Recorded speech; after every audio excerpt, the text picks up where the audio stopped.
alaikum, my friends.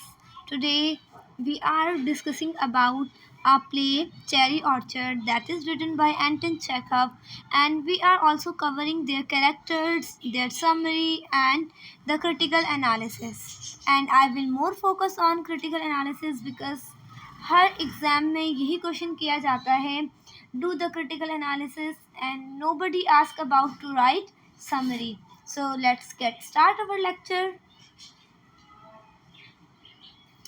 अब पहले मैं बात करूँगी मेन कैरेक्टर्स की। मेरे ख़्याल से जो मुझे लगता है कि मेन कैरेक्टर मिसेस रेनिफ्स्किया है, वरिया है। Varya is an adopted daughter of Mrs Ranevskaya और उसकी एक दूसरी बेटी है अनिया, जो उसकी रियल बेटी है। दूसरा कैरेक्टर है हमारे पास लोपाकिन का। लोपाकिन वैसे इनका नेबर है, बिजनेसमैन है और स्टोरी के अंदर इनके हाउस को और इनके चेरी ऑर्चर्ड को सेव करने में इनकी मदद देगा।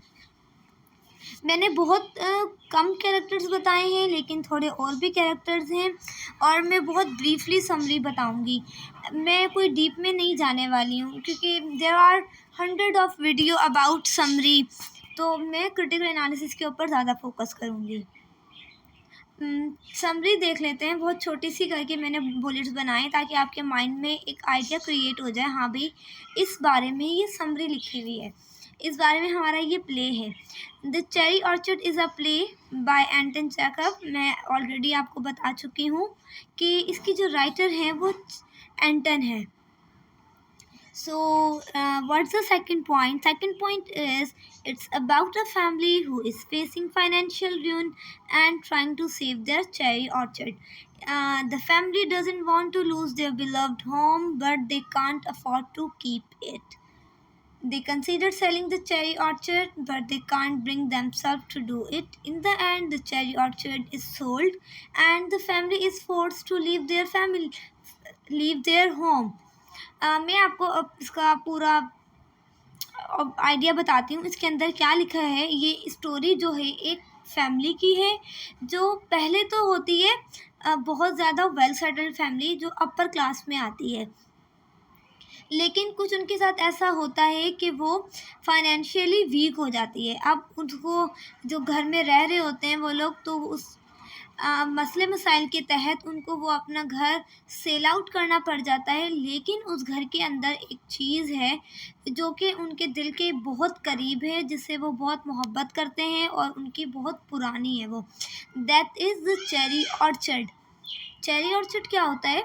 चेरी ऑर्चर्ड इज़ कि एक ये बाग है, चेरी का बाग इनके घर में लगा हुआ है जो इनके बहुत सालों से लगा हुआ है और इनको बहुत ज़्यादा अजीज़ है। वो नहीं चाहते कि घर के साथ साथ वो अपना चेरी ऑर्चर्ड भी गंवा दें, लेकिन दूसरी तरफ ये भी कंडीशन है कि वो इतने ज़्यादा परेशानियों में घिर चुके हैं, इतनी उनके पास प्रॉब्लम्स आ गई हैं कि they have to sell out their home. तो ज़ाहिर है जब वो लोग अपना घर बेच रहे हैं तो उनको अपना चेरी ऑर्चर्ड भी उस घर का ही पार्ट है, तो वो बेचना पड़ेगा।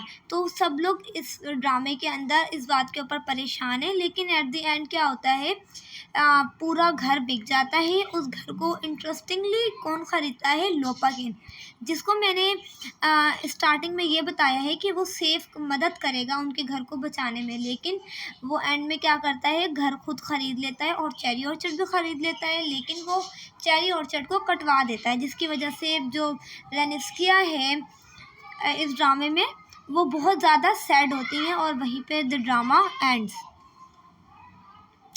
So let's move towards our critical analysis.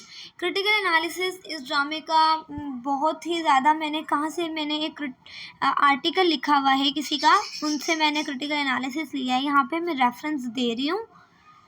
तो क्रिटिकल एनालिसिस में उन्होंने 3 पॉइंट्स बताए हैं। एक तो सोशल क्लास है, दूसरा डिस्क्रिमिनेशन है और तीसरा आगे मैं आपको बताती हूँ।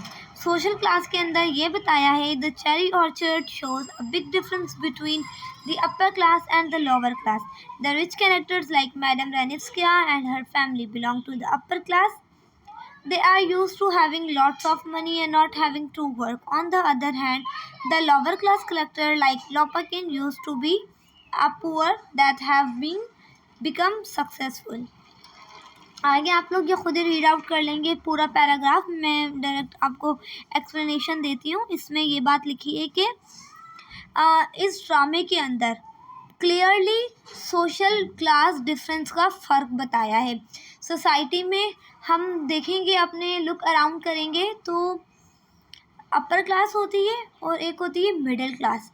अपर क्लास जाहिर सी बात है जो अमीर लोग होते हैं उनके लिए होती है, और जो मिडिल क्लास होती है वो नॉर्मल से लोग होते हैं, वो बहुत ज़्यादा हाई फाई नहीं होते हैं।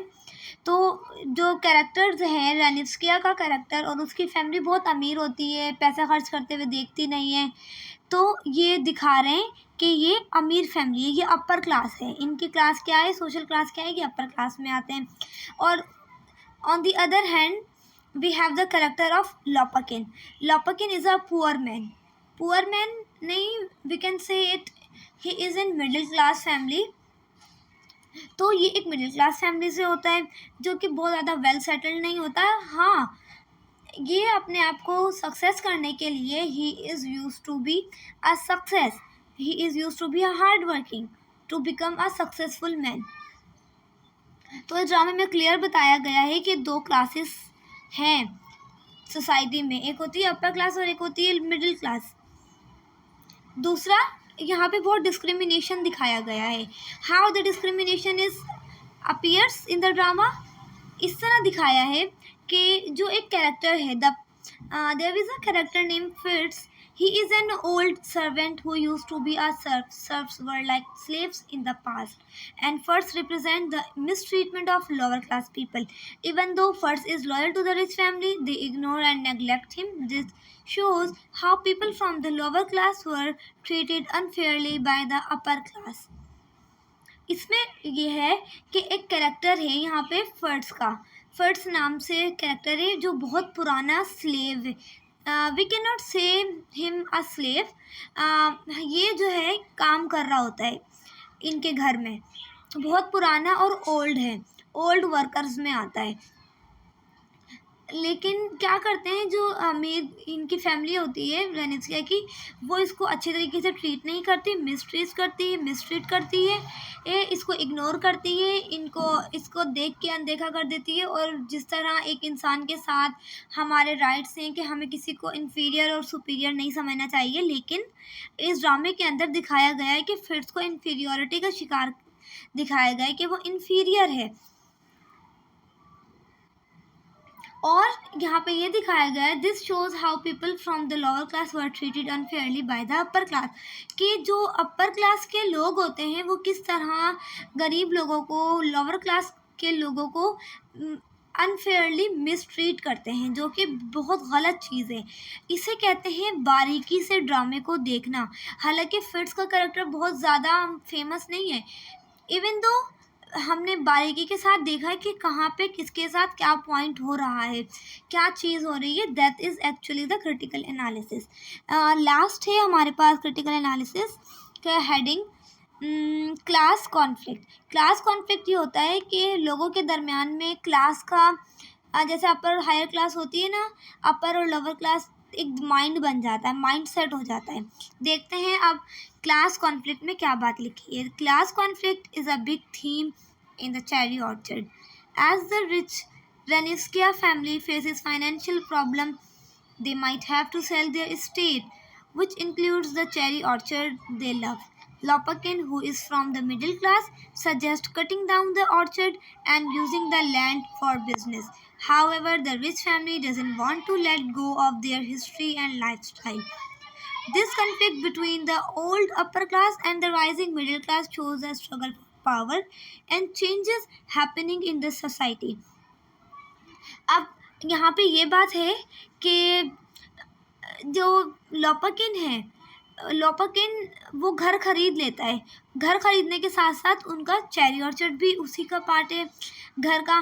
तो वो ऑर्डर देता है कि चेरी ऑर्चर्ड को कट आउट कर दो, इसको काट दो, because he will use this place for the business.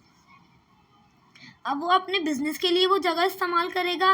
लेकिन दूसरी बात इम्पॉर्टेंट क्या है, जो ओल्ड अपर क्लास फैमिली है। ओल्ड अपर क्लास मीन्स जो बहुत पुराने और ख़ानदानी अमीर हैं। रेनिस्के की फैमिली वो बिल्कुल नहीं चाहती थी, ये हरगिज़ नहीं चाहती थी कि उसका घर बिके और ख़ास तौर पे चेरी ऑर्चर्ड को काट दिया जाए, क्योंकि इनको चेरी ऑर्चर्ड सबसे ज़्यादा अजीज़ था, घर से भी ज़्यादा चेरी ऑर्चर्ड अजीज़ था। लेकिन यहाँ पे कन्फ्लिक्ट किस चीज़ का दिखाया गया है, जब लोपाकिन ने अपनी स्ट्रगल्स की, अपनी हार्ड वर्किंग्स की, उसके ज़रिए उसने उस घर को अचीव कर लिया और उसके बाद सोसाइटी में कैसे चेंजेस नज़र आने लगी। उसने पावर के लिए स्ट्रगल की। तो हम सबको ये नहीं सोचना चाहिए कि भाई वो अमीर है हम गरीब हैं, क्या पता tomorrow will be good for us और उनके लिए टुमारो गलत साबित हो, या उनके लिए ऐसा हो कि उन चेंजेस आ जाए। अब हमें हर किसी को बराबर ट्रीट करना चाहिए। We all are equal in the society, no one is inferior and no one is superior. हमें ये माइंडसेट को अपना क्लियर करना होगा। तो इस ड्रामे के अंदर सिंपल यही बात थी। और एक बात इम्पॉर्टेंट और भी है, यहाँ पे पावर का शो किया गया है। पावर इन्होंने वेल्थ को दी बताई है कि power is wealth, but in actually it is not, wealth is not power in my opinion. So this is my complete video. Please subscribe my channel and like my channel. तो तब तक के लिए अल्लाह हाफिज़, थैंक यू सो मच।